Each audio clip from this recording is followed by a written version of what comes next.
দুই দর্শকবৃন্দ, আমরা সুন্দর একটা আখ ক্ষেত দেখতে পাচ্ছি। সাধারণত আধুনিক পদ্ধতিতে আখ চাষের যত প্রযুক্তি সবগুলো এখানে ব্যবহার করা হয়েছে। আপনারা দেখেন অসাধারণ একটা আখ ক্ষেত। এই আখ ক্ষেতের এক প্রান্ত থেকে আর এক প্রান্ত দেখা যাচ্ছে এবং দেখেন এই যে আখগুলো নভেম্বর মাসে লাগানো এবং অন্যান্য আখও এই সময়ে লাগানো। তো দেখেন এই যে একটা আখ প্রায় 10-12 ফিট লম্বা হয়ে গেছে এবং দেখেন যে আখের সাইজ অসাধারণ সাইজ এবং আধুনিকতার যত ছোঁয়া সবগুলো আমাদের কৃষক মোস্তফা কবির উনি ব্যবহার করেছেন। দেখেন এই যে বাইরে দিয়ে উনি তার টানিয়ে দিয়েছেন এবং এই যে সুতা, যেটা কট সুতা আমরা যেটা বলি, সুতা দিয়ে উনি এই যে উপর দিয়ে খুব সুন্দর করে উনি বেঁধে দিয়েছেন। এবং দেখেন আমাদের আখের একটা পরিচর্যা যেটা হলো এই পাতা নিয়মিত হচ্ছে, এই পাতাগুলো হচ্ছে উঠিয়ে ফেলে দিতে হয়। উনি সেই কাজটিও করছেন। অসাধারণ, আসলে খুবই সুন্দর একটি ক্ষেত, দেখলে প্রাণ জুড়িয়ে যাবে। শুধু দর্শকবৃন্দ, আমরা আপনাদের আজকে আরেকজন তরুণ উদ্যোক্তা মোস্তফা কবির, আমরা তার সাথে পরিচয় করিয়ে দেব, যিনি ছোটোবেলায় 6ষ্ঠ শ্রেণী পর্যন্ত পড়ালেখা করছেন। তারপরে তার পড়ালেখা কন্টিনিউ করতে পারেনি দারিদ্রতার কারণে।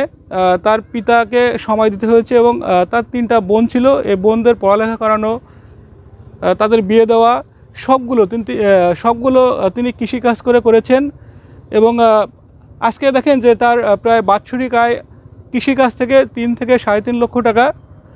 এবং তার বর্তমানে তিনি বাড়ি করছেন, বাজারে 2টা দোকান আছে, তিনি বর্তমান প্রতিষ্ঠিত। আসলে অনেক বেকার যুবক আছেন, তারা আমাদের মোস্তফা কবিরকে ফলো করতে পারেন। আমাদের খুলনা জেলার ডুমুরিয়া উপজেলার খনিয়া গ্রামের তরুণ কৃষক উদ্যোক্তা মোস্তফা কবির, তিনি এই যে আখ চাষ করেছেন অসাধারণ। তিনি শুধু আখ না, পাশাপাশি অন্যান্য ফল ফসল, বিশেষ করে উনি কুশি, সিম এবং অন্যান্য ফল ফসল বাণিজ্যিকভাবে চাষাবাদ করেন এবং উনার মূল পেশা কৃষি। তো দেখেন যে ক্ষেতটা অসাধারণ। উনি এই যে একটা সাধারণত সারি থেকে সারি দূরত্ব দিয়েছেন উনি 2 হাতের একটু বেশি এবং আধুনিকতার যত ছোঁয়া সব কিছু এই ক্ষেতে আসলে দেখা যাবে। দেখেন এই আখের মূল সমস্যা হলো রেড রট রোগ, যেটা হলো লাল পচা। তো এই যে ক্ষেতে দেখেন কোনো লাল পচা রোগ নাই। এবং এখানে আরেকটা সমস্যা, শিয়ালের সমস্যা। শিয়ালের হাত থেকে ফসল সহজে রক্ষা করা যায় না। তো উনি দেখেন উনি এত সুন্দর করে করছেন যে সাধারণত একটা আখ যদি আমি নাড়া দিই, পুরা ক্ষেতের এই লাইনটা পুরা নড়ে যাবে। এবং পাশাপাশি দেখেন যে ঝড় বৃষ্টি হলো, এই যে তার দিয়ে উনি রাখছেন, কিন্তু কোনো সমস্যা হবে না। এবং দেখেন প্রত্যেকটা আখের সাইজ অসাধারণ এবং কোনো রোগ বা পোকা নাই। যদি আমরা একটু ভিতরে যেয়ে দেখি, অসাধারণ একটি ক্ষেত, আসলে দেখার মতো। তো আমাদের কৃষক মোস্তফা কবির যিনি এই ক্ষেতটি করেছেন, আমরা আমাদের কৃষক মোস্তফা কবির সাথে কথা বলবো এবং এ বিষয়ে জেনে নেব। তো চলুন দর্শক, আমরা আমাদের কৃষক মোস্তফা কবিরের সাথে কথা বলি এবং এ বিষয়ে জেনে নিই। হ্যাঁ, আসসালামু আলাইকুম। ওয়ালাইকুম আসসালাম। কেমন আছেন আপনি? ইনশাল্লাহ ভালো আছেন। আচ্ছা, আপনি তো একজন তরুণ উদ্যোক্তা এবং এই কৃষিকাজ তো আপনার মূল পেশা না? হ্যাঁ। অন্য কোনো কাজ তো করেন না? না, অন্য কোনো কাজ কাম করে না। তো আপনি এই যে আখ করলেন, গত বছরের আগের বছর আপনি শুরু করছিলেন সীমিত পরিসরে। হ্যাঁ। আর এবছর হচ্ছে এই যে আখ লাগিয়েছেন, এখানে কতটুকু জায়গা? এটা 20 শতক জায়গা। 20 শতক জায়গা? হ্যাঁ। 20 শতক জায়গায় যে আখ লাগিয়েছেন, এই জাতটি কি জাত? এটা নড়াইল 67 জাত। নড়াইল 67, অর্থাৎ চিবিয়ে খাওয়া জাত? হ্যাঁ, চিবিয়ে খাওয়া জাত। তো আপনার এই যে আখের সাইজ এখন আমরা যা দেখছি, এক একটা আখ তো প্রায় কয় হাত? আনুমানিক ধরেন এখন 7 ফিট হয়ে গেছে। 7 ফিট। হাতে হচ্ছে কয় হাত? হাতে 18 ইঞ্চি, তাহলে আছে আপনার ওই 4 হাতের মতো হয়েছে। 4 হাত হয়ে গেছে। এবং এক একটা আখের দাম এখন কত করে? এটা এখন বর্তমান রেট হয়ে গেছে 15 টাকা। 15 টাকা। আর যদি আমরা বাজারে কিনি তাহলে তো এক একটা আখ প্রায় 30, 35, 40 বিক্রি হবে। ও আচ্ছা। তা আপনার এই জাত আপনি কোথায় পেয়েছিলেন? এটা আমার বিভিন্ন আড়ত থেকে দেখে নিয়ে আসে, যারা বাজারে বিক্রি করে তার কি দেখি যে জায়গায় বীজ সম্পূর্ণ আমার পছন্দ মতো কিনে নিয়ে আমি নিজেই রোপণ করেছি। ও আগা কিনে নিয়ে এসে হচ্ছে লাগিয়েছেন না? তারা আড়ে দেখা বিক্রি করে অনেক লম্বা দেখা যাচ্ছে এই নড়াইল জাতগুলো চিনতে হলে কালো জাত, ফাপ লম্বাগুলো। ও আচ্ছা, নড়াইল জাত হলো এই কালো জাত এবং ফাপটা হচ্ছে লম্বা, তাই না? মানে হচ্ছে এই পর্বমধ্য যেটা, এটা লম্বা, তাই না? শুধু দর্শক, নড়াইল জাত বলতে হচ্ছে আমরা এই যে আখটি দেখতে পাচ্ছি, এই আখের হচ্ছে এই পর্বমধ্য, অর্থাৎ 2টা গিটের মাঝের যে দূরত্ব এটা একটু বেশি এবং দেখতে হচ্ছে কালো এবং খেতে হচ্ছে খুবই মিষ্টি। আমি গতদিন খেয়ে দেখছিলাম, আসলে খুবই মিষ্টি একটি আখ। তো আপনার এ পর্যন্ত কত খরচ হয়েছে এটা করতে? এ পর্যন্ত আমার সর্বমোট খরচ 45,000 টাকা। এই 20 শতাংশ জমিতে 45,000 টাকা। হ্যাঁ। এখন কত টাকা আশা করছেন এখান থেকে? এই জায়গায় আশা করছি 1 লাখ টাকার নিচে তো আসবে না, কারণ এতে যে মনে করেন আপনার 35 লাইন আছে, 35 লাইন আশা করেছি 35 লাইনে 200 করে হলেও 7,000 আখ হবে। তা 7,000 হলে আমি 7,000 দরকার 6,000 হোক, তাহলে 6,000 হলে 6,15,90, তাহলে 7,000 আখের দাম আমার 1 লাখ টাকার নিচে আর আসতেছে না। 1 লাখ টাকা হবে, তাই না? হ্যাঁ, আচ্ছা। 15 টাকা করে ফিস ধরলে যারা ক্রেতা যারা কিনে নিয়ে যাবে ওরা তো 20 টাকা 25 টাকা 30 টাকা বিক্রি করবে। আপনার এই ক্ষেতে হচ্ছে কতগুলো আগা লাগছিল এই যে আখ লাগানোর জন্য? এই বীজ জায়গায়- যেটা আমরা সেট বলি, যেটা এই হ্যাঁ, এই সেট, এটা বীজের সংখ্যা আপনার লাগছিল 3200 আগা লাগিয়েছে। 3200 আগা। হ্যাঁ, তো একটা আগা থেকে হচ্ছে কয়টা বীজ করছিলেন? একটা আগা থেকে একই রেটে মানে কাটা হয় ছুলে, ওইগুলো ছুলে আগার মাথায় মাথায় হ্যাঁ। লাগাই দিয়ে যাওয়া ওই হয়। যে দুইটা বা তিনটা চোখ ছিল নাকি হ্যাঁ, একটা? ওটা 2টা 3টা চোখ থাকে, ওটা অবশ্যই আপনার নিয়মিত রাখতে হয়, যে কস ভেঙে দিতে হয়, দিয়ে এই যে কোন এই যে রয়েছে এই জায়গাটা রয়েছে, এটা হচ্ছে 3টা, এই যে এটা রয়েছে 3টা, এটা রয়েছে ও, আচ্ছা 3টা। আচ্ছা, বুঝতে পারছি। এটা মানে রয়েছে এটা হলো 3টা চোখ হ্যাঁ। ছিল, এটা হলো 6টা চোখ ছিল, ছয়টা, এবার আবার সাইডে ওঠে সাইডে আবার বের হচ্ছে, আর কি। অর্থাৎ এটা হলো 3টা চোখ, তার মানে হলো হ্যাঁ। 3টা চোখ। আর এই যে নিচে যে কসগুলো হয়েছিল, ওইগুলো এই কসগুলো তো ভেঙে ভেঙে দিতে দিচ্ছেন, তাই না? হ্যাঁ, হ্যাঁ, এগুলো তো রেগুলার ভেঙে দিতে হয়, তাই না? ওইগুলো এটা ভেঙে কস, দিতে হয়। হ্যাঁ, কসগুলো রেগুলার ভেঙে দিতে হয়। ওগুলো ভেঙে না ভেঙে দিলে দিলে হচ্ছে আগাছা মুক্ত হয়ে যাবে। আগাছা মুক্ত একটা বিষয়। আর একটা হলো আখ কিন্তু বড় হবে না, হ্যাঁ, কারণ হচ্ছে নিচ থেকে খাবার কিন্তু যেগুলো আসবে খাবারগুলো- এইগুলো কিন্তু খেয়ে নেবে, হ্যাঁ, তখন হচ্ছে খাবার উপরে উঠবে না, ফলে হচ্ছে আখ কিন্তু বড় হবে না। শুধু দর্শক দেখুন যে আমাদের নিচে কিন্তু কোনো কস নাই, আমাদের মোস্তফা কবির যে কথা বলছেন, নিচে কিন্তু কোনো কস নাই, যার ফলে দেখেন এই সময়ে অন্যান্য আখ সাধারণত 2 হাত 2.5 হাত তার বেশি কিন্তু বড় হয়নি, কিন্তু তার আখ 5 হাত পর্যন্ত লম্বা হয়ে গেছে, অসাধারণ। আচ্ছা, তা আপনি 3200 সেট লাগছিল, আগা লাগছিল, হ্যাঁ। তাই তো বীজ? তো লাগানোর সময় হচ্ছে আপনি একটা সারি থেকে একটা সারির দূরত্ব কতটুকু দিয়েছিলেন? এটুকু দূরত্ব ওইটা সেট আগার সঙ্গে আগা জুড়ে দেওয়া হয়েছে, আর এদিকে হচ্ছে 40 ইঞ্চি হচ্ছে আপনার আর দূরত্ব। ও, একটা সারি থেকে একটা সারির দূরত্ব হ্যাঁ। দিয়েছেন 40 ইঞ্চি, আর একটা আগা আগা থেকে থেকে আরেকটা আগা জোড়া লাগাই আগা দিয়েছেন। থেকে ড্রেনের ভিতর দিয়ে আগা থেকে আগা ফাতায় দেওয়া রয়েছে, আর আর দূরত্ব রয়েছে হচ্ছে 40 ইঞ্চি, 2 হাত 4 আঙ্গুল। আচ্ছা, লাগা 30 ইঞ্চি আর 4 ইঞ্চি 40 36 ইঞ্চি। ইঞ্চি, মানে একটা হ্যাঁ। একটা সারি থেকে একটা সারির দূরত্ব হচ্ছে 40 ইঞ্চি, 2 হাত 4 আঙ্গুল। 40 ইঞ্চি। হ্যাঁ, 40 ইঞ্চি। আর একটা গাছ থেকে একটা গাছের দূরত্ব জাস্ট হলো যে বসিয়ে দিয়েছেন হ্যাঁ। পরপর সেটগুলো, তাই না? পরপর সেটগুলো আগা আগা মিশাইয়ে পাতায় দিয়ে চলে গেছে। লাগিয়েছিলেন কি মাসে? এটা লাগাইছিলাম হচ্ছে আপনার শ্রাবণ মাসে, পয়লা শ্রাবণ ভাদ্রের 15 পর্যন্ত, অর্থাৎ অক্টোবর মাসে লাগিয়েছেন। অক্টোবর মাসে। অক্টোবর মাসে লাগিয়েছেন। এবং আপনার এই আখের বয়স আজকে তাহলে কয় মাস হলো? এই পড়িছে তাহলে আপনার 12 মাস হচ্ছে। 9 মাস হচ্ছে। হ্যাঁ, 9 মাস। শ্রাবণ, আর এই যে শ্রাবণ পড়তিছে ওই 1 বছর হয়ে গেছে। 1 বছর 12 মাস। ও আচ্ছা আচ্ছা, এখন তো আবার উঠানোর মতো হয়ে গেছে, তাই না? পুরো উঠানোর মতোই গেছে। হ্যাঁ। আচ্ছা, আপনি লাগানোর সময় কি কোনো সাথী ফসল দিয়েছিলেন এখানে? হ্যাঁ, সাথী ফসল ছিল। কি ছিল? এর সাথে মূলো ছিল আপনার, যখন প্রথম বেড কাটিছে তখন এর পাশ দিয়ে মূলো লাগাই গেছে রকি 45। আচ্ছা, ওইগুলো যখন আপনার ওইগুলো গাছ উঠেছে আর ভিতর দিয়েছে মানে আগাগুলো ফাতাই দিয়ে গেছি, ও। দেওয়ার পরে মাঝখান দিয়ে ওইগুলো উঠেছে, আর মূল্য 2 সাইড দিয়ে মূলগুলো তুলে দেওয়ার পরে ড্রেনগুলো ব্যাঙ্গে সরাই দিয়েছে। মূলা কত টাকা বিক্রি করছেন? মূল্য বিক্রি হয়েছে 15,000 টাকা। তো তারপরে কি আর কোনো সাথী ফসল ছিল? না, তারপরে পাতাগুলো আইঠে গেছে, এরপর আর কোনো ফসল দেওয়ার পরে যে আসেনি। ও আচ্ছা, আপনি লাগানোর সময় কি কোনো সার দিয়েছিলেন এখানে? হ্যাঁ, সার ছিল। কি কি সার দিয়েছিলেন? ওই জায়গায় ছিল স্যার রিজেম দানা দিয়েছিলাম ওই 20 শতকে আপনার 4 কেজি, আচ্ছা, আর আপনার ওই যে পটাশ দিয়েছিলাম 40 কেজি, আর টিএসপি দেওয়া ছিল 1 বস্তা, আর জিপসাম দিয়েছিলাম হচ্ছে 20 কেজি। অর্থাৎ 20 শতাংশ জমিতে আপনি রিজেন্ট দানা, যেটা হলো কার্বোফ্লন গ্রুপ, হ্যাঁ, এটা দিয়েছিলেন হলো 4 কেজি, হ্যাঁ, আর প্রতি শতকে হলো 2 কেজি টিএসপি, হ্যাঁ। আর এমওপি হচ্ছে 2.5 কেজি, হ্যাঁ। 50 কেজির বস্তা যেহেতু। আর আপনার 20 শতনের জন্য যে আপনার কার্বন ডাইজিম পাউডার যেটা বলে নোইন বা অটোস্টিন দিয়ে সেটগুলো শোধন করছেন। কার্বন ডাইজিম পাউডার আছে আপনার একটা কড়াইতে ভিতরে গুলাইয়ে, আর আপনার ওই কিছু বিষ মানে ওই সাইফারমেথ্রিন গ্রুপ যেগুলো আছে ওইগুলো ওই কড়াইয়ের ভিতরে কিছু অংশ দিয়ে বীজগুলো ভিজায় রাখিছি, যাতে ওই ফুকায় না খায় বা লাল পছন্দটা না। Very good. আপনি হলো অটোস্টিন বা নোইন কার্বন ডাইজিম গ্রুপের ওষুধ 10 লিটারে 20 গ্রাম দিয়ে হচ্ছে বীজগুলো শোধন করছেন, তাই না? শোধন 1 ঘন্টা খানি বা আধা ঘন্টা ভিজাইয়ে ওইগুলো তুলে আনে কাদা করে ওর পাত দিয়ে পাতায় আবার হচ্ছে রিজেন্ট দিয়েছেন, অর্থাৎ কার্বোফ্লন গ্রুপের দানাদার ওষুধ দিয়েছেন, হ্যাঁ। যাতে হচ্ছে কাটুই পোকা না কেটে কাটুই দেয়, পোকা ওই পোকা যাতে না না খেয়ে লাগে। ফেলে, রাইট? হ্যাঁ। ও আচ্ছা, তো লাগানোর কতদিন পরে চারা হলো?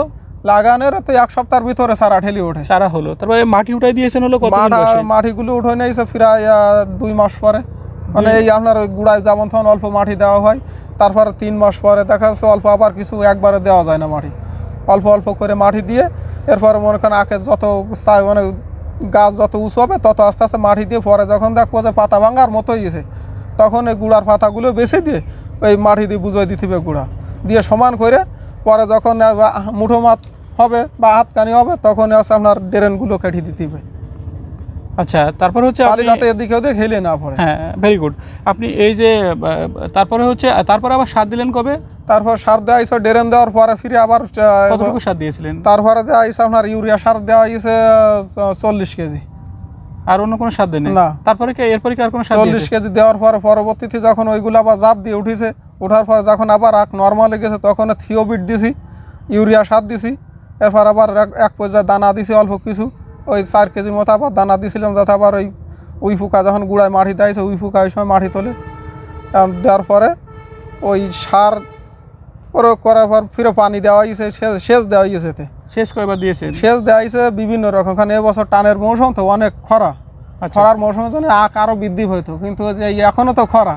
আচ্ছা, যার কারণে আখের মূলত কাজই আছে বৃষ্টি, শেষ সেচ সেচ কিছু না, মূলত বৃষ্টি। যত বৃষ্টি হবে তত আখ বৃদ্ধি হবে, লম্বা হবে। আর সেচে আখ তেমন বাড়ে না, সেচে আখ বেশি নষ্ট হয়।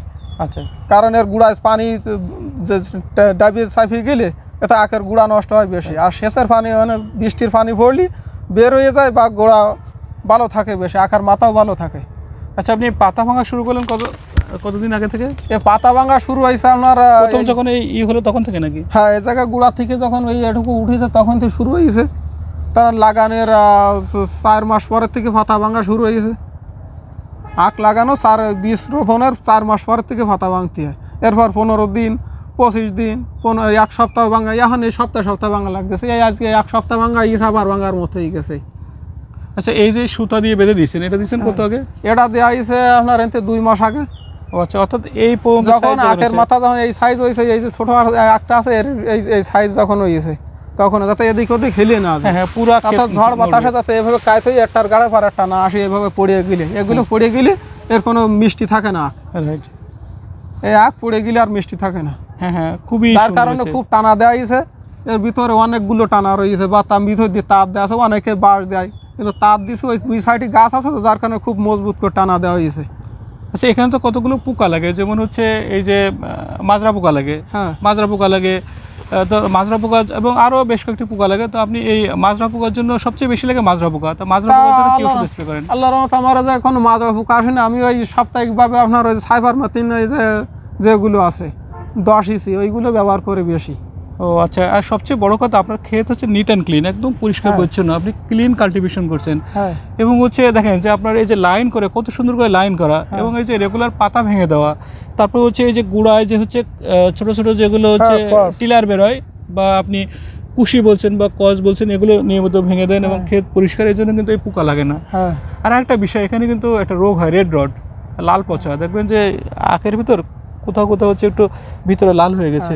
ওটা মূলত আছে পানির জন্য। মনে করেন যে গুঁড়াটা শুকিয়ে গেছে, অতিরিক্ত টান পাচ্ছে, শিকড়টা নষ্ট হয়ে যাচ্ছে, যার কারণে টানের জন্য আসে। বা অনেক যে ড্রেনগুলো আছে খুব সুন্দর করে না ঝাড়লে দেখো বৃষ্টি হলে ওই জায়গায় পানির জমাট বেঁধে থেকে গেল, এই শিকড়গুলো নষ্ট হয়ে গেলো, যার কারণে রেড রড রোগগুলো আসে বেশি। ও আচ্ছা, নিষ্কাশন ব্যবস্থা আপনার ভালো, তাই না? পানি সরবরাহগুলো ভালো থাকা লাগবে। বিষয় আপনি তো সেচ দেওয়ার সময় যাতে দেখতে পাই চাপ না থেকে যায়, পানির চাপ দেখো অনেক জায়গায় বিভিন্ন সময় দেখো আজকে বিকালবেলা পানি দিলাম, সারা রাত বা কালকের দিনও পানি ওই জায়গায় বদ্ধ থেকে গেল, ওই জায়গায় আখের গুঁড়াটা নষ্ট হয়ে যাবে, যার কারণে রেড রোগটা লাগবে বেশি। শুধু ওটা না, আরেকটা হলো যে আপনি বীজটা তো শোধন করেছেন, যার ফলে কিন্তু ওই জীবাণু নাই। হ্যাঁ, জীবাণুটা ওই কার্বন ডাইঅক্সাইড পাউডার বা নইন যে পাউডারগুলো, ওই পাউডারগুলো দিলে বা ওই জায়গায় সর্বপ্রথমই মূলত ওই যখন বীজগুলো লাগাবো আগাগুলো ওই খোলাগুলো এরম এই এর মতো এরম ছোলা লাগে, এরমভাবে ফুলে আপনার এই কাটিয়ে এই মাথাটা আগে ক্রেতারা যখন কাটিয়ে জায়গায় যখন শুকোই গেছে মুখটা, তখন এই জায়গায় পচার রোগটা থাকে বেশি, লাল পচাটা থাকে বেশি। ওইটাকে বাড়িয়ে নিয়ে হাঁসো বা বটি দিয়ে কাটিয়ে ওই লালটা কেটে ফেলাই দিতে হবে। দেওয়ার পর ওইগুলো শোধন করতে হবে। এই জায়গায় তো খুব শোধন শুইলে কড়ার ভিতরে আধা ঘন্টা বা 15 মিনিট ভিজাইয়ে বেশি শোধন করে বীজটা খেতে নিয়ে এসে লাগালে খুব ভালো ফসল পাওয়া যাবে। আচ্ছা, না খুবই সুন্দর এটি ক্ষেত, আসলে খুবই ভালো লাগছে। তো আপনি তো আগামী বছর লাগাবেন আবার, তাই হ্যাঁ, না? আমি আগামী বছর এর ভিতর দিয়ে আবার ফতাবো। এই যে ড্রেন রয়েছে এর ভিতর দিয়ে আবার এইগুলো মারা হয়ে যাবে, এর ভিতর দিয়ে আপনি তো ফতাই দেব। বীজও রাখবেন নাকি? এই যে না, এ বীজ আমার এই জায়গায় আর আসবে না। দেখ আমি আবার বিভিন্ন আমার আবার ওই জায়গায় বিভিন্ন আড়ে নিয়ে আসতে হবে, এগুলো দেখ বিভিন্ন জায়গায় চলে যাবে। এত আগা কেটে নিলে তো আগ বিক্রি হবে না। না না, আপনি যাদের কাছে বিক্রি করবেন ওদের বলে দেবেন যে আপনার এই আগাগুলো কারণ এই ক্ষেত মনে করেন আমরা তো মূলত ক্ষেত একবারে সব হচ্ছে বিক্রি বেচে করে দেন, তাই না? ক্ষেত বিক্রি করে আপনার কি দিলে কোনো- ওরা একবারে নিয়ে চলে যাবে। আপনার কি কোনো পার্টি আসছে এখন পর্যন্ত? না, আমি এখনো কোনো পাঠই দেখাইনি, কারণ এখন পাঠই দেখানো আরো আমার ইচ্ছা আছে যে আরো একটু বড় হোক। আচ্ছা, তো ঠিক আছে, আসলে আপনার দেখে খুবই ভালো লাগছে, আপনি অনেক বা সুন্দর কাজ করছেন। এখন তো মনে করেন নড়াইল জাত কালো জাত, তো এরপরে মনে করেন এত একটু সার করে এমওপি দিলি এ হচ্ছে আপনার হবে, কালার আসবে, লাল কালার আসবে তে। আচ্ছা, আর লাল কালারের জাত আছে কিন্তু হ্যাঁ, আমাদের, লাল কালারের জাত আমাদের কিন্তু একটা জাত আছে বাংলাদেশ ইক্ষ গবেষণা ইনস্টিটিউটের, একটা লাল কালারের জাত আছে কিন্তু, রং বিলাস। এটাও কিন্তু খুবই ভালো চিবিয়ে খাওয়া জাত, আপনি এটা লাগাতে পারেন, কিন্তু খুবই সুন্দর জাত। যদি আপনি চান তাহলে আগামীতে আমরা প্রদর্শনী দেবো আপনাকে। আচ্ছা, ঠিক আছে। রং বিলাস এটা খুবই সুন্দর লাল জাত এবং খুবই মিষ্টি একটি জাত, এরকম গাছও বড় হয়। তো আপনি যে কাজগুলো করছেন আসলে অসাধারণ। যে তবে আপনি- যত আখ আছে সবচেয়ে নড়াইল জাতি মূল্য লম্বা হয় বেশি বা ফাঁপে লম্বা হয় বেশি। হ্যাঁ, না ওটাও নতুন, আপনি লাগালে বুঝবেন, ওটাও খুব সুন্দর রং বিলাস যেটা, ঠিক আছে, নতুন আসছে। তো আপনি আসলে আপনার ব্যাংক লোন বা কোনো কিছু লাগলে আপনি আমাদের সাথে যোগাযোগ করবেন, আমাদের সাথে থাকবেন। আর আপনি যে কাজটা করছেন আসলে নিজে স্যাক্রিফাইস করে পড়ালেখা না করে আপনার 3টা বোন আপনি মানুষ করেছেন, বাবাকে সময় দিয়েছেন এবং যে আজকে আপনি প্রতিষ্ঠিত সব দিক দিয়ে। তো আসলে আপনাকে দেখে আমাদের খুবই ভালো লাগছে। আমাদের সারা বাংলাদেশে আপনার মতো মোস্তফা কবির তৈরি হোক এবং এভাবে নিজেকে প্রতিষ্ঠিত করুক, আমরা সেটাই চাই। তো ভালো থাকেন, আপনাকে অসংখ্য ধন্যবাদ। আমাকে মোস্তফা কবির একজন অগ্রসরমান কৃষক, সে আখ চাষ করেছে এবং তার আখ ক্ষেত সার আপনি নিজেও পরিদর্শন করছেন এবং এই ক্ষেতটা খুব সুন্দরভাবে চাষাবাদ করছে এবং আমিও প্রায়ই এই ক্ষেত পরিদর্শন করি এবং এই আখ ক্ষেত দেখে আমার ব্লকে বর্তমান আখ চাষ হয়েছে প্রায় 1 হেক্টর জমি এবং আগামীতে অনেকেই আশাবাদী এবং আগ্রহ প্রকাশ করেছে যে তারা আরও বেশি আখ চাষ করবে এবং আখ চাষে মোস্তফা কবিরের মতো আরও কৃষক গড়ে উঠুক, এই আশাবাদ ব্যক্ত করছে।